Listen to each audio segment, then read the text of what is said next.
Começa agora o programa Transição, a visão espírita para um novo tempo. Hoje, mais uma vez, temos a alegria de receber Raul Teixeira. Bem-vindo, Raul. Muito obrigado. Raul hoje vai nos auxiliar nos esclarecimentos de algumas questões encaminhadas pelos nossos telespectadores. Raul, uma questão aí bastante perguntada pelos nossos amigos, foi o Espiritismo que criou os espíritos, Raul? De nenhuma maneira. Desde que o mundo é mundo, nós temos notícias dos espíritos. Quando lemos o Gênesis, o primeiro livro da Bíblia judaica, logo no primeiro capítulo, no primeiro versículo, já encontramos que no princípio eram as trevas e o Espírito do Senhor flutuava sobre a face do abismo. E a partir daí nós encontramos 1001 outras referências à questão espiritual.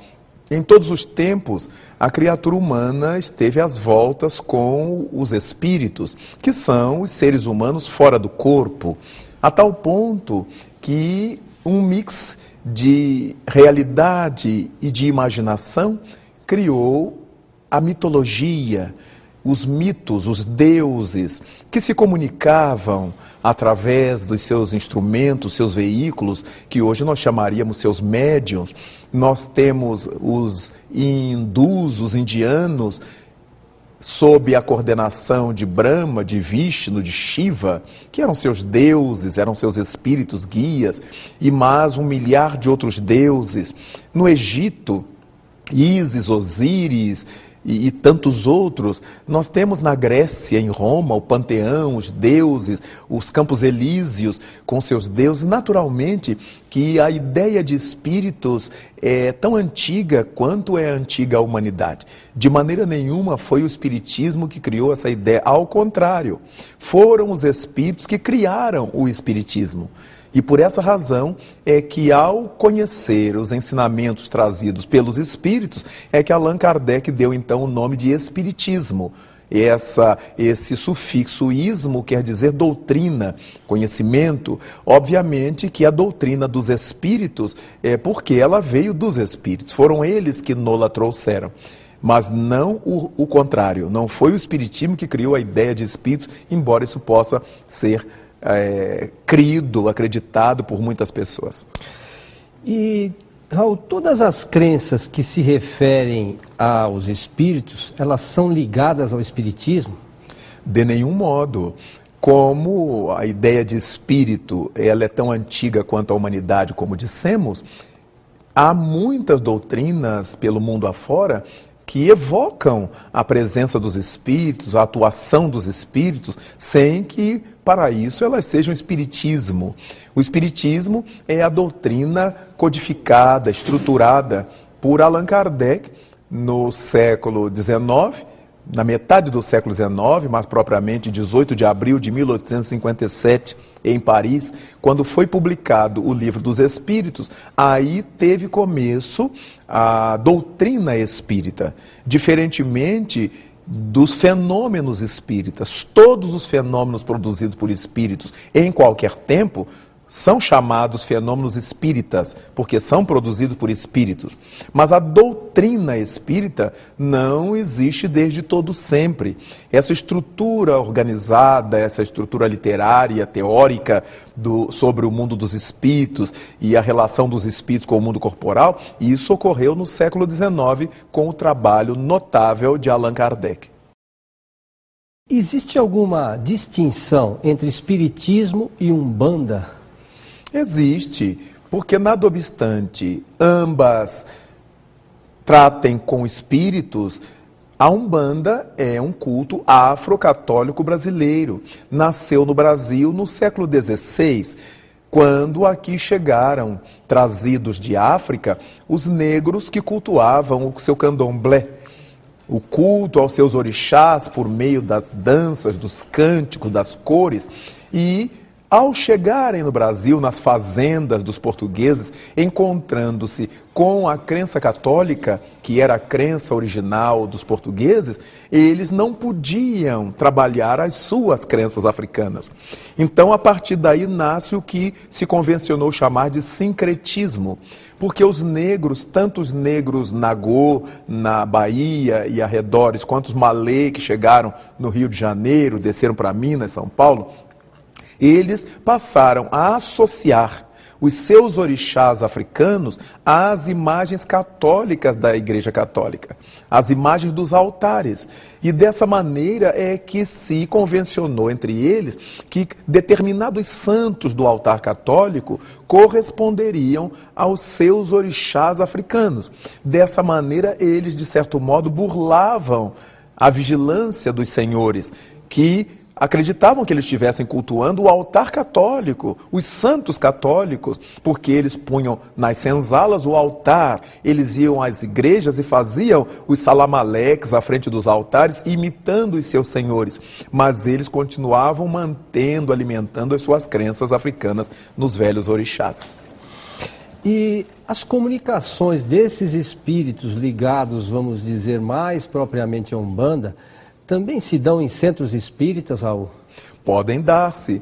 Por quê? Porque no espiritismo não se faz acepção de espírito. Que tipo de espírito se comunica nas sessões espíritas? Quaisquer tipos de espírito. O que ocorre nas sessões do espiritismo, e que muita gente desconhece, porque as sessões espíritas são privativas, é que há uma disciplina nas reuniões espíritas que muita gente não gosta de seguir. Não são propriamente os espíritos que não gostam, são muitos médiuns que não têm estudo, que não gostam de estudar e que detestam disciplinas e se aproveitam da mediunidade para mostrar a exacerbação do seu próprio temperamento. Então, não se ajustam bem nas sessões espíritas, porque nas sessões espíritas a nossa técnica de concentração para entrarmos em sintonia com os espíritos desencarnados se dá via oração, silêncio, harmonização dos pensamentos. E cada grupo religioso que lida com espíritos e com mediunidades e com essa prática tem maneiras diferentes de promover o transe. Então há os companheiros que para entrarem em transe eles precisam da movimentação, da agitação, do cântico, das palmas, porque isso lhes referta o cérebro de oxigênio e eles, naquele estonteamento provocado pela hiperoxigenação cerebral, eles fazem um transe anímico que depois se transforma em transe mediúnico. A entidade espiritual se vale do transe anímico provocado por essa hiperoxigenação, por esse estado de excitação psicológica e se associam aos médiuns, formalizando o transe. Daí, então, é bem diferente da prática espírita.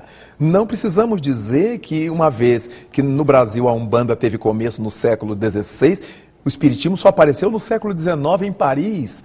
E nesse século XIX começou a entrar no Brasil ainda teórico, lido por aqueles que eram intelectuais e que sabiam ler francês. O povo não sabia ler francês, então o espiritismo entrou no Brasil pela inteligência, pela ótica, pelas mãos dos intelectuais da época. Então, quando se fala em Umbanda, nós respeitamos as crenças e o culto, como eles fazem, mas não é a mesma coisa que o espiritismo, que tem uma outra proposta. E aí, os espíritos que comumente as pessoas encontram nas reuniões de Umbanda, não há nenhum problema que eles se comunicam nas reuniões espíritas, mas desde que estejam sob a disciplina do espiritismo. Nós não temos comunicações no centro espírita de negros africanos falando errado, porque nesse tempo todo de mundo espiritual, por que os médios mantêm os espíritos falando errado? Não é preconceito do espiritismo, é preconceito dos médiuns, que mantêm os espíritos como se eles ainda estivessem escravizados. Quando nós aprendemos que muitos deles, a maioria deles, se reencarnou e foi levado ao eito, ao cativeiro, para resgatar dívidas antigas, que certamente resgataram. Então agora no mundo espiritual, mesmo que eles mantenham a forma, a aparência, que representa a gratidão que eles têm por essa encarnação difícil e libertadora, mas eles são lúcidos, eles falam normalmente E para muita gente, não passa por sua mente que vários desses espíritos ex-africanos, ex-escravos no Brasil, se comunicam nas sessões espíritas, só que eles não estão tortos, eles não falam errados e nem bebem bebida alcoólica, porque é um outro condicionamento mediúnico. Daí, então, é muito importante que nós tenhamos essa visão, não há nenhuma acepção. Todo e qualquer espírito pode se comunicar nas sessões espíritas, mas não de qualquer jeito. Do mesmo modo que se nós entrarmos numa sinagoga judaica, nós temos que entrar como os judeus determinam. Se entrarmos num templo árabe, numa mesquita, nós temos que tirar os calçados, temos que fazer como as coisas são. Então, não podemos supor que numa reunião mediúnica, segundo o Espiritismo, as coisas se passem como se não houvesse a disciplina, a normativa da doutrina espírita. Daí, então, é muito importante que as pessoas se deem conta de que o Espiritismo e os espíritas não fazem acepção de espíritos. Mas, como existe uma formação do médium segundo o Espiritismo, em que ele aprende a concentrar-se, ele aprende a fazer silêncio, ele aprende a orar naturalmente, que a manifestação mediúnica se dará por esse viés que é proposto pelo Livro dos Médiuns. Então, é muito importante que nós o saibamos. Por quê? Porque Allan Kardec já tinha definido que o Espiritismo é uma doutrina pluriespírita. Admite todos os tipos de espíritos e a possibilidade deles se comunicarem, diferentemente das doutrinas uniespírita, que admitem que só um tipo de espírito, ou o demônio, ou o Espírito Santo é que podem se comunicar. Daí é muito importante esse tipo de esclarecimento, de aclaramento que a doutrina espírita nos vem trazer. Raul, na medida em que nós comentamos aqui que os espíritos também estão em todos os lugares, você acredita que além do centro espírita, no centro de Umbanda, também nas igrejas evangélicas ou católicas, de alguma forma, há a participação dos espíritos ali intuindo os seus pastores, os padres? Você acredita nisso? Indubitavelmente, onde existe criatura humana, os espíritos estão ao seu redor. Basta que leiamos o apóstolo Paulo quando nos diz que nós estamos cercados por nuvem de testemunha. E Jesus Cristo que diz que o Espírito sopra onde quer, não sabemos de que regiões ele vem, nem para que regiões ele vai. Os Espíritos formam uma comunidade muito maior do que a comunidade dos homens encarnados na Terra. A comunidade planetária de espíritos é muito grande, são quase 5 espíritos para cada pessoa encarnada. Então, a população que pertence psiquicamente, magneticamente ao planeta Terra é muito grande. E onde estão os seus afetos, os seus tutelados ou os seus desafetos, eles aí estão. Então há muitos sacerdotes católicos que são inspirados por espíritos do bem e não sabem disso. Fazem sermões muito bonitos, fazem prédicas muito bonitas, inspirados pelo bem. Do mesmo modo, muitos pastores, eles são inspirados por almas nobres que os amam e a mensagem que eles traduzem, a mensagem que eles levam é a mensagem do bem. Muitos rabinos pregando as mensagens do seu Torá, muitos árabes islâmicos pregando a mensagem do seu Alcorão, certamente eles são inspirados quando estão pregando o bem por entidades do bem. E qualquer indivíduo, quando esteja pregando a dissensão, o mal, o preconceito, ele também é mal inspirado por entidades que provocam cisânias, separações, verdadeiros diábalos, não é? Como nós encontramos no Velho Testamento, já que a ideia de diabo, do grego, formado por 2 verbos, diá mais balos, é atirar fora, espalhando. Todos aqueles que separam as pessoas, que jogam umas contra as outras, formam essa comunidade que Jesus Cristo chamou de diabos, de temperamentos diabólicos, porque eles são capazes de afastar as pessoas uma das outras, pondo-as longe uma das outras. Então, é mais um comportamento do que propriamente uma entidade. Diabo não é uma entidade, é um comportamento que qualquer um de nós pode ter no momento de infelicidade moral. De maneira que é muito importante nós saibamos que os espíritos não estão só no centro espírita, ou só no terreiro de Umbanda ou de Candomblé. Os espíritos estão em toda parte.